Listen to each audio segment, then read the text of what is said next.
This is Pythagoras. He lived in Greece over 2,500 years ago. Now, as far as mathematics goes, he is most famously known for discovering a proof that describes the relationship of the three sides of a right triangle. This relationship became known as the Pythagorean Theorem, and it is stated simply as c squared equals a squared plus b squared. Now, you might sometimes see the same exact thing written as c equals the square root of a squared plus b squared. We're going to look at how to use this theorem. First of all, we need to understand that this equation applies only to right triangles. A right triangle is a triangle which has one right angle in it. So here's an example. Here's a right triangle, and the angles are labeled capital A, capital B, and capital C, and in this case, C is the right angle. Now, we normally designate the right angle with the little square mark on the angle. Now let's think about the sides of the triangle. Given angle A, the side opposite that angle is lowercase a. The side opposite angle B is lowercase b. Now, both sides in A and B are also called legs of the triangle. Now, the side opposite right angle C is labeled lowercase c, and it's a special side. You'll sometimes hear it called the hypotenuse.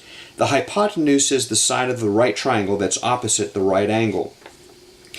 Well, now that we've labeled A, B, and C, what the Pythagorean Theorem says is that the square of the length of the hypotenuse is equal to the sum of the squares of the legs. And what that means for us is that if we have a right triangle and know the lengths of any two of the sides, we can easily figure out the length of the third side. For example, suppose we have a right triangle and leg A is 3 inches and leg B is 4 inches. How long is the hypotenuse? Well, 3 squared plus 4 squared is 9 plus 16, and 9 plus 16 is 25, so c squared is 25. We take the square root of both sides, and we wind up with c equal to 5. The square root of 25 is 5, so the hypotenuse is 5 inches long. Suppose we have another right triangle, and leg A is 6 inches long, and leg B is 7.5 inches. So how long is the hypotenuse? 6 squared plus 7.5 squared. 6 squared is 36. 7.5 squared is 56.25. So 36 plus 56.25 is 92.25. So c squared is 92.25. We take the square root of both sides, and we wind up with approximately 9.6. The square root of 92.25 is approximately 9.6. So the hypotenuse is approximately 9.6 inches long. A baseball diamond. A baseball diamond is a square that's 90 feet to a side. So how far a throw is it from home plate to second base? If we draw a baseball diamond with a line from home plate to second base, we see that we wind up with two right triangles, each with legs of 90 feet.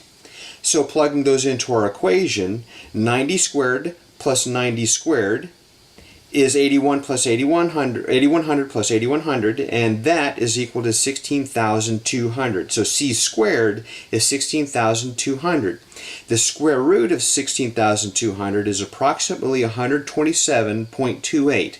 So the distance from home plate to second base is approximately 127.28 feet. The Pythagorean theorem works if we have any two sides. So what if we know the hypotenuse and one of the other sides? Suppose we have a right triangle.